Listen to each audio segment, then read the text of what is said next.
Isang palang araw sa inyong lahat, Luzon, Visayas at Mindanao, saan man kayo sulok ng mundo ay mag-iingat kayo palagi mga kabayan. Nandito tayo sa Pasay Harbor City mga kabayan. Yung ano to, hindi alam ang tawag nito mga kabayan. Nasa gitna.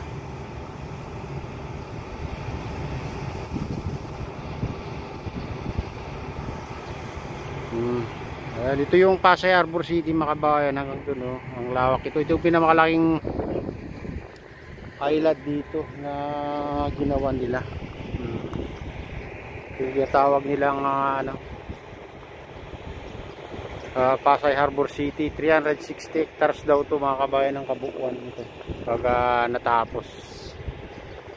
So, ganyang kalawak itong Pasay Harbor City Corporation. Hindi na masyadong dito kasi hindi na masyadong makikita kasi malaki na itong mga kahoy dito.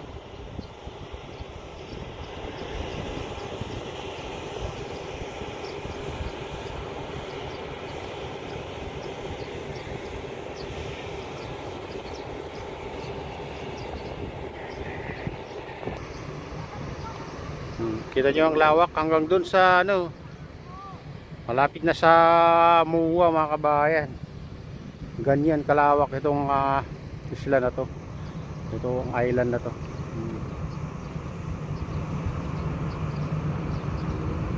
Yung ibang parte ay tinubuan na ng damo. Anong banda oh.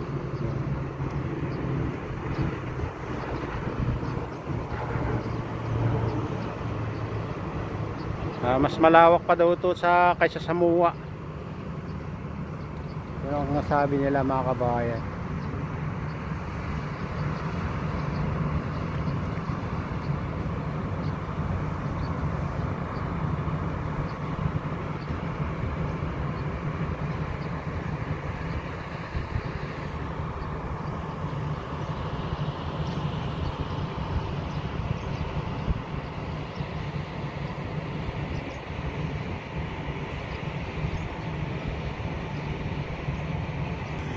Ayan, pupunta naman tayo dun sa tapat ng SM. Tara na, samahan niyo ako. Ayan mga kabayan, dito na tayo sa Pasay Harbor City Corporation. Ayan ang Pasay dulo mga kabayan.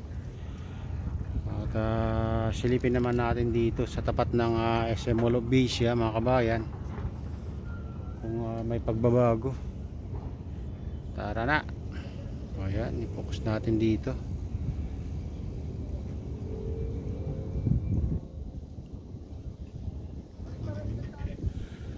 Ayan yung isang isla ginawa nila mga kabayan. Isa sa huling ginawa nila nung pinayagan silang magtambak muli. Ayan.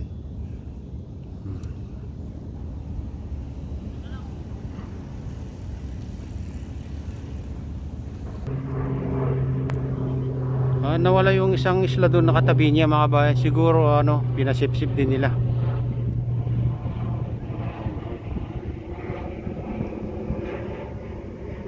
Inilipat sa iba mga kabayan yung isang island dyan.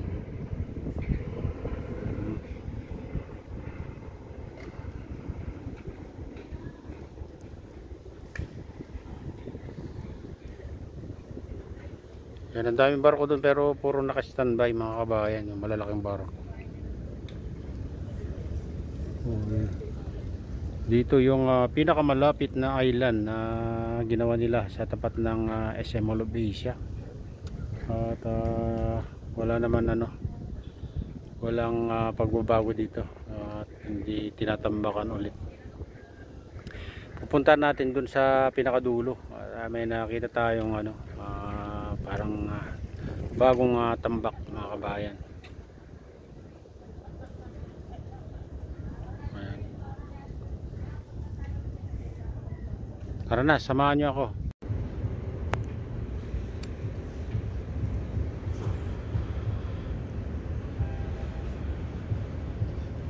Ayan mga kabayan, dito tayo sa tapat pa rin ng SM Mall of Asia, kalagitnaan mga kabayan.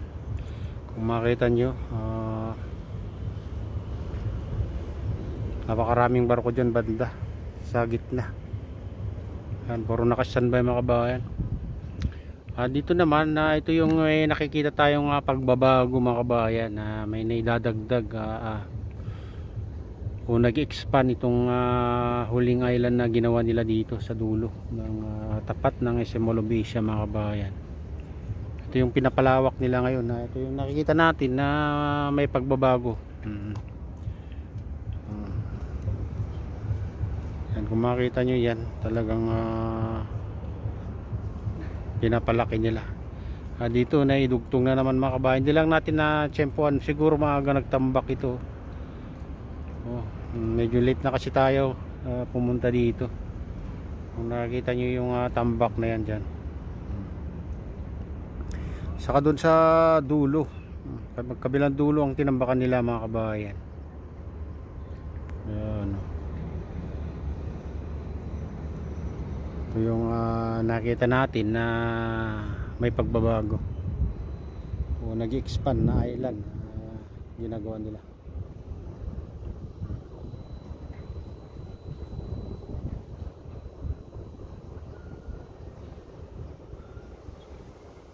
Ayan, pupunta tayo dun sa dulo mga kabayan. Tara na, samahan nyo ako.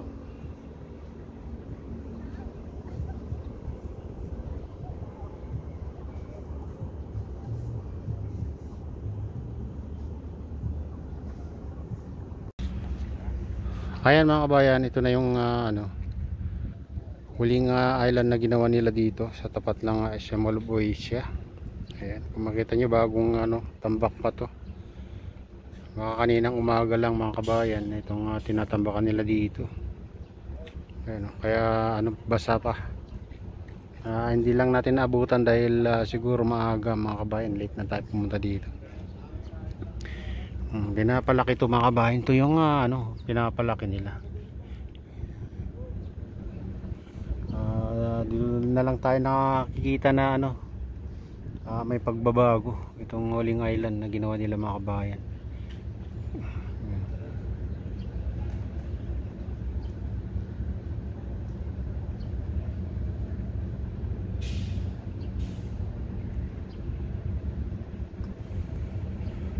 Pero nakapakaraming dyan mga kabayan, mapakaraming barko dyan. Ayan.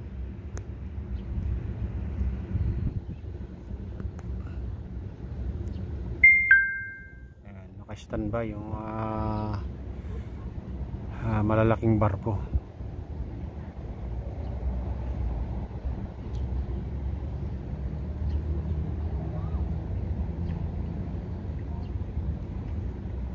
Mukhang wala nang kargang buhangin mga kabayan itong naka-standby dito.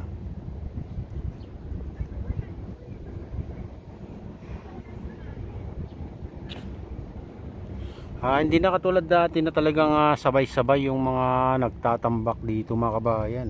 Siguro hindi natin alam kung wala na bang mapagkunan ng buhangin o ano na.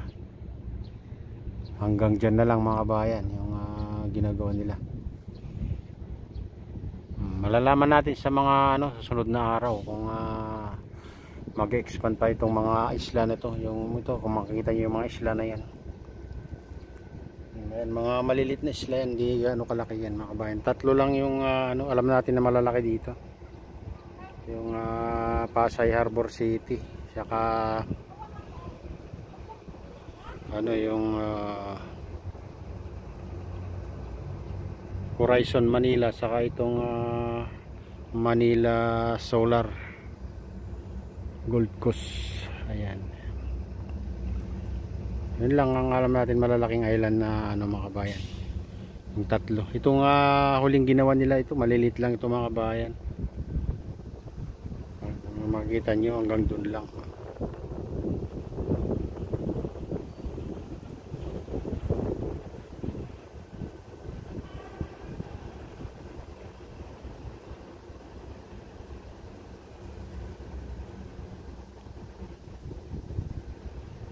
Ayun mga kabayan, hanggang dito na lang ang ating live o video. Hanggang dito na lang ang ating video mga kabayan. At shoutout nga pala sa lahat ng OFW, mga immigrant sa ibang bansa. Shoutout sa inyong lahat. Shoutout din sa lahat ng vlogger. Shoutout din sa lahat ng sumusuporta sa aking YouTube channel. Sana hindi kayo magsawang sumuporta. Shoutout din sa lahat ng viewers, mga nagla-like.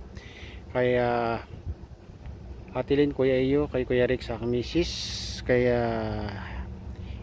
Jonathan Mix Vlog, kay Mami Crafty Lady, kay Ma'am Princess Priya. Ayan, may galaw shout out sa inyong lahat. Sa utol ko dyan sa naluluhawa ay may galaw shout out sa inyong lahat, sa lahat ng walang sawang sumusuporta. At pagpalain na lang Diyos, ingat kayo palagi. God bless us all. Bye.